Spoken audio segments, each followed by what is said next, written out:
The following public service program is brought to you by the Metropolitan Library System.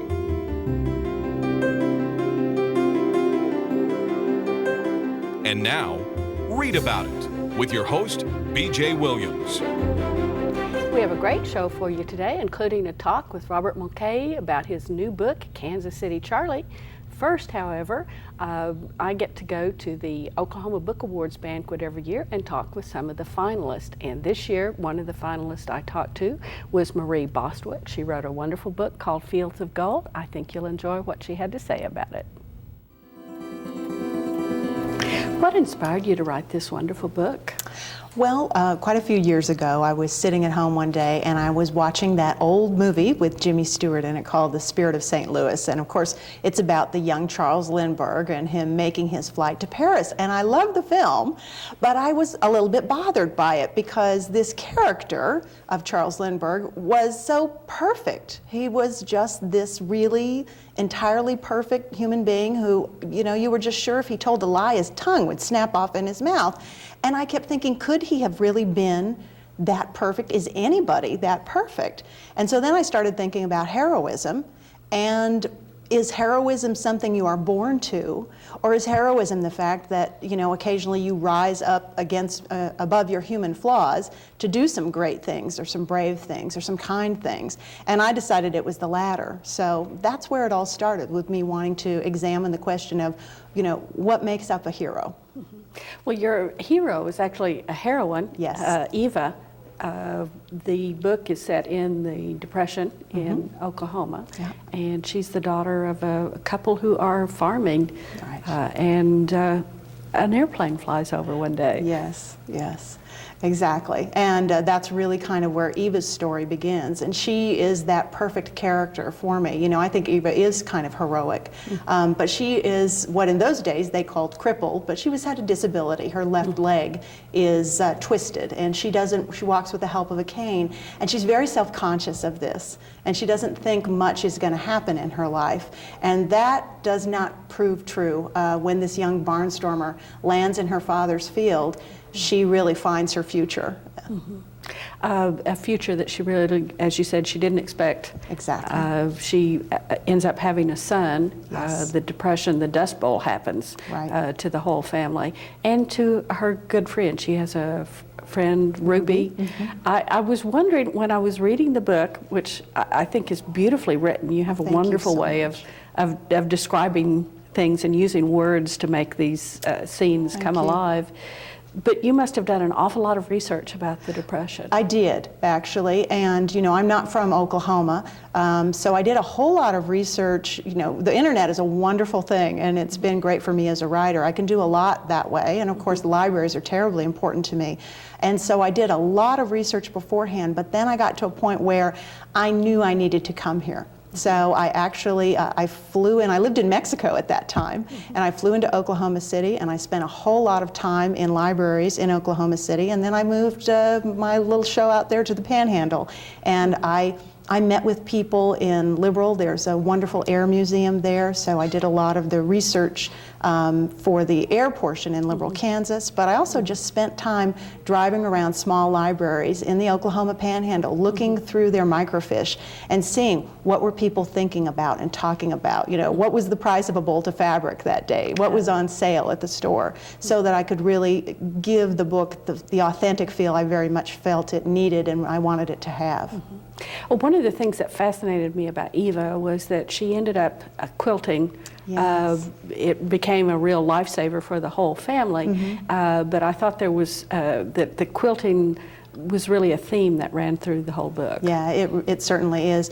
For Eva, I think, it is her artistic voice. I think she has a very artistic soul, and she needs some way to express that. And so the quilts become an outlet for her, but it's also very much a metaphor in the book of how we kind of patch together the pieces of our lives into a whole cloth that hopefully by the end is something really beautiful and that we can be proud of. Well, certainly that is what Eva has had to do her whole life, patch things together. Her father ends up dying because of the Dust Bowl. Yes, yes. Actually. Somehow she has to hold her little family together. Right. She becomes the strength of her family. I found the minister who ends up, this I've got to ask, how did a Dutch minister end up in the panhandle of Oklahoma? Fiction. It's fiction. I can make it up as I go along. I needed somebody who was really just so honest. And in my mind, this Paul Van Diver. He just walked in the door, and he was who I needed at the time. And you know, as I just this morning, I spent some time at the Oklahoma History Experience, and I have learned that people from many, many different countries ended up in Oklahoma. So I think I can argue that point. Probably not strongly, but yeah. Well, certainly the town needed a minister, and yes, and there he was. And there he was. Yeah. So that really entailed you had to research not just the Depression, not just Charles Lindbergh, but what was happening in Europe at the time. We're talking about the late 30s, exactly. Really. Exactly. And that is part of the reason Paul has to be Dutch. Because Eva has an ability at this time in history when most Americans clearly didn't know all of the things that were going on in Hitler's Germany, many of the atrocities. Eva does. And she has a better view. Well, she can't know that unless someone tells her. So Paul is that link, and he has family still in Europe, and through him she gets to learn about some of the terrible things that are going on, and it bothers her greatly, and that needs to happen. Because I thought it was very interesting the way you dealt with the fact that Charles Lindbergh started out to be this bright, shining hope, and I think because of his involvement with and the influence of others over him, I'm hoping that's what it was, ended up being not only very much an isolationist, but he seemed to believe some of the racial superiority theories, shall we say. Right, which certainly did not put him in an incredibly tiny minority. No. You know, these are the times, and I hope that I want to treat him, because I do think he was a brave and wonderful man, and aviation, you know, this country would not be what it was without him. And he had moments of great heroism, but he also had his human flaws. And I think because of a lot of the things that happened to him, you know, tragedy with his family, with his child being kidnapped and murdered, I think we can be sympathetic to some of the things that happened to him. Somebody asked me in an interview one time, well, how could you possibly, you know, still like Lindbergh? And I said, well, I forgive him. And I think that is, you know, that's kind of where Eva gets to. She forgives him the things he can't help and appreciates him for what he is. Well, certainly, once we were at war, he did everything he could to help his country. Yes. And very bravely, and not in uniform. He could have been in a lot of trouble if he'd actually been shot down. Yes, indeed. And he flew more than 50 combat missions. And in fact, he did a wonderful thing. He was so knowledgeable about how to mix his fuel in such a way that it stretched his air miles. He taught this to many young pilots in the Pacific. And he gave them an ability to have a range of, you know, several hundred miles more than they would have been able to. So they were able to be places that the enemy didn't expect them. And it definitely had an impact on the outcome of the war in the Pacific. Absolutely. Do you have another book coming out? I do. In the fall, I've just been told the name of that one's going to be River's Edge. And I'm looking forward to that. And recently, in fact, this week, I've stopped a project and decided that I am going to be working on a sequel to Fields of Gold. So I'm looking forward to that and researching it. Great. Thanks very much for being with us. Thank you. I appreciate being here. With me now is Kim Terry. She is the manager of marketing and communications for the Metropolitan Library System, which is a very long title. It's good to have a long name. Right. And you are here to tell us what's happening at the library. Right. Well, we've still got a few more weeks left of summer readings, summer at the library, and we're having a great summer this year. Already our numbers, the percentage is huge over last summer, and we've got a ton of kids signed up, and again, it's for children from birth until about age 17, so parents can read to their children. They sign up and they get prizes, and you set your goals, and after every goal set, you can get new prizes and getting a chance to win a $100 shopping spree, an iPod shuffle. So we've got a few more weeks left. It ends July 31st. So we're trying to get that wrapped up and get kids to finish their goals. And they can still come in and sign up. Right, they can still sign up. You know, it's been all summer long, June 1st to July 31st. You could sign up the day on July 29th. and still read 8 books or 8 hours or 800 pages, and you've already met one goal. So, and that gives you an opportunity also to get a ticket for the ball game. True. Well, after you reach your second goal, then they get a coupon to get for 2 free tickets to the Red Hawks ball game on August 7th. And that's good. That's always a fun night. They have apparently one of the highest attendances at the ballpark when it's library night at the ballpark. So it's really fun. You have to reach 2 goals to get your free tickets. And it's a fun time. Everyone has a great time. Well, I have noticed every time I step out into the downtown library, many children are there signing up and checking out their books. Well, we've got some neat programs. We also, during summer, it's not just the reading. It's called Neighborhood Arts. So we've got lots of programs going on, performances every day at different libraries until July 31st. So. And you have an author coming in, don't you? We do. At the Belle Isle Library in August, we've got Jack Myers, whose book, Shot at and Missed, it's about a World War II bombardier. He's going to be having a book discussion about his book in August at the Belle Isle Library. That's going to be really interesting. So we've got lots of neat things going on at the library. We have so many, as you know, Oklahoma authors. And we've got one, Lynn Welford's coming downtown library last week of July, going to be talking about trying to get your nonfiction book published. And I think that's going to be a really neat class. How to work with publishing houses, the pros and cons. It's going to be great. Yeah, because that's really one of the major aspects of writing these days. And you can find out about all of these programs by going to the web, www.metrolibrary.org. That's right. Thanks very much, Kim. Thank you. Hi, I'm Donna Morris, Executive Director of the Metropolitan Library System. 2007 will mark Oklahoma's centennial year. 100 years is a long time, but public libraries have been part of this community since the very beginning. And we're still exactly the same as we've been all along, your primary source for information and entertainment. The delivery methods are different now than in the early days. Today we provide free wireless access, free internet access, DVDs, CDs, free programming for people of all ages, along with the traditional books, magazines, and newspapers. But what hasn't changed is our dedication to helping you find exactly what you need. Librarians continue to be the guides to the up-to-date world of information, and our librarians at MLS are the best in the business.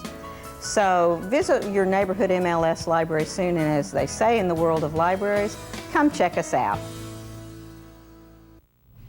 With me now is Doug Benton. He's brought some books. I've brought some books. All right, you go first. Well, it's hot out.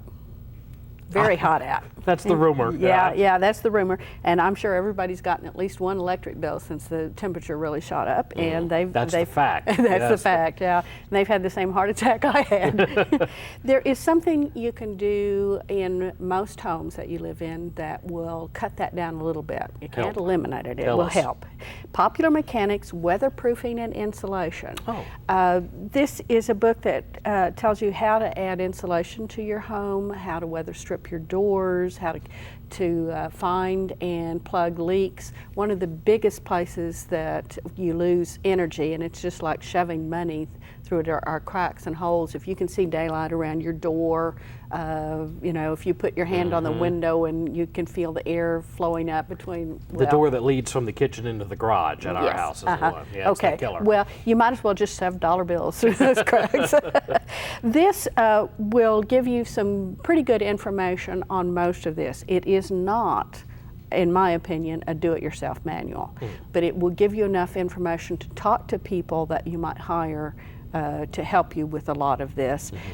There are a couple of things in here that I think you could follow their directions, like weatherproofing around your door, putting sealers of one kind or another. But it tells you the different things that you can use. It does show you a few pictures of what insulation in your attic should look like. It talks to you about proper ventilation in your attic. It talks to you about what to look for in the way of a window and how to seal up some of the cracks and stuff. But I was a little disappointed that it seems to vary. In one section it will give you step-by-step directions and illustrations, and in another it just says make sure you're safe, kind of thing. And, that's just not good enough. So, but if you're contemplating doing any of this, this is a very good place to start, I think. And for the very simple things, it will show you how to do them if you've never done that sort of thing. But if you're going to insulate your attic or put ventilation in, I think you need to go to a pro. Don't rely on this book. And very briefly then, Country Living, 750 Great Ideas for Decorating on a Budget. After you've got your home sealed up tight so the money's not going out, well, you can take that money you've saved And buy some decorations. and buy some decorations. Actually, what this is a giant picture book. Oh, So there is nothing for do-it-yourself or anything like that. It's just wonderful pictures. They are categories, you know, dining rooms, bathrooms, and so on. We'll give you some ideas. It's easier than going on a home tour.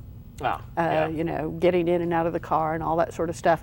You can just check this book out and get some inspiration. If country decorating is your thing, then this is the book for you. Okay. So. And I think it's time for you to tell me what you've brought. Oh, I brought a detective story this week. It's called Nicotine Kiss. Now, a nicotine kiss is that kiss that you receive from a loved one who smokes a lot, so that you can smell and taste the tobacco. That's where the title comes from here. The book is by Lauren D. Esselman, and it's the latest in his Amos Walker series. Amos Walker is his private investigator, headquartered in Detroit. The Walker books have been coming out for about 20 years now, and I've never read one that wasn't entertaining. This is kind of a minor one, I think, but it's still an awful lot of fun. Walker is the traditional tough guy private detective, although he's not a Mike Hammer or Mickey Spillane kind of tough. He's actually human. In fact, he is so human, he's on a case in this one. He's trailing a deadbeat dad, trying to track the guy down for his wife, former wife. And the dad panics and shoots Amos. And he's going to bleed to death, except that an old buddy of his named Jeff takes him to the hospital and drops him off, which doesn't seem like a big deal, except for the fact that Jeff smuggles cigarettes for a living, and which is a crime that I had never encountered in a book before. But the guy drives to where cigarettes are cheap, and he buys them, and he takes them into Detroit where they can be sold more expensively, and of course they don't have to pay any taxes on them, so a lot of money can be made at this. And then a few days later, when Walker is out of the hospital, the husband of Jeff's sister comes to him and says, Jeff's missing. He left this note with us which says, if anything happens to me, call this man, and it has Amos's name on it. And so they get Walker involved, and he almost immediately discovers that his buddy Jeff doesn't have a sister. Oh dear. So things get complicated very quickly for him. They're already complicated. Already too complicated to go into. He meets an agent working with Homeland Security, who's also after Jeff because he thinks that some of these cigarette smugglers are actually linked up with foreign agents who funnel money out of the country. Counterfeiting gets involved in the thing as well. So there are a series of complicated crimes here. And then, of course, the bodies start turning up, too, as Amos investigates. The books are a lot of fun. They're in the Raymond Chandler, Dashiell Hammett, Ross MacDonald tradition of wisecracking private eyes. But unlike some writers who throw in the wisecracks just because they can, just because they're funny, Walker is like Chandler's Philip Marlowe, in that he uses these wisecracks or these one-liners to buy himself time to think when he gets in a tough spot, or when he's interviewing somebody and he doesn't know quite where to go next. He'll throw out one of these lines and get a laugh, or more often elicit an insult coming back. So he buys himself some time that way. There's a reason for the way he talks. The characters are all individualized, which also doesn't happen sometimes in mystery fiction. So that's a plus as well. As far as being able to sit down and follow the clues and figure out who done it, I don't think that it's very good at that level, but that's really not what Esselman's into. Yeah. Anyway, the book is called Nicotine Kiss. It's the latest Amos Walker mystery from Lauren D. Esselman. I recommend it highly. Thanks very much, Doug. Hi, I'm Donna Morris, Executive Director of the Metropolitan Library System. 2007 will mark Oklahoma's centennial year. 100 years is a long time, but public libraries have been part of this community since the very beginning. And we're still exactly the same as we've been all along, your primary source for information and entertainment. The delivery methods are different now than in the early days. Today we provide free wireless access, free internet access, DVDs, CDs, free programming for people of all ages, along with the traditional books, magazines, and newspapers. But what hasn't changed is our dedication to helping you find exactly what you need. Librarians continue to be the guides to the up-to-date world of information, and our librarians at MLS are the best in the business. So visit your neighborhood MLS library soon, and as they say in the world of libraries, come check us out. With me now is Robert Mulcahy. He is a retired special agent for the FBI. You've written a couple of nonfiction books about all the goings-on at the FBI, what the FBI was up to here in Oklahoma, and you've decided to write fiction.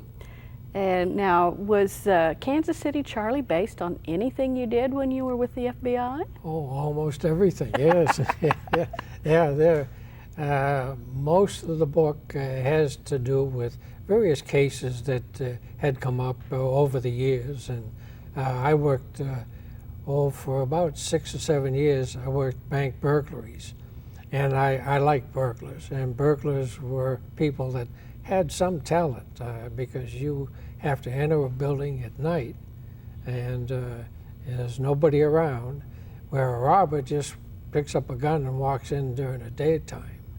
So I've always liked burglars, and they were always interesting people, and they all had very interesting stories to tell. Mm-hmm. So I told quite a few of those stories in Kansas City Charlie. Mm-hmm. Now, Kansas City Charlie's just gotten out of jail. He's got a sort of a girlfriend that used to be married to him that he'd sure like to get hitched up again, but the old ways keep calling him back. It sounds to me like the way you wrote him, he just kind of enjoys doing that. Well, he's always stole for a living, and you know, if you get used to stealing, you don't think anything about it. And Charlie's biggest problem was his friends. Mm-hmm. All the people that he had dealings with kept involving him in criminal activities. And the first one sent him to Leavenworth. Mm-hmm. And then when he finally got out of Leavenworth, he was doing pretty well, stealing by himself, but he got involved with another friend, and between them they decided that there were several places that they'd like to steal from. Mm-hmm. And it involved a murder and several other things that put him in touch with the FBI and testifying well, I shouldn't. My publisher wouldn't want me to tell very much of this story, otherwise nobody would buy the book. Right. Yeah. Well, let's just say that Charlie works rather closely with the FBI on a couple of things. Well, yes, you can, and he didn't like a bit of it. He felt that the FBI didn't really treat him very well. Mm-hmm. Well, I'm sure he kept expecting any moment they were going to say, well, now about that job you were on, which would certainly have been my worry. Well, he had to go to a federal judge one time because he was going to testify where he had been involved in a criminal activity. Mm-hmm.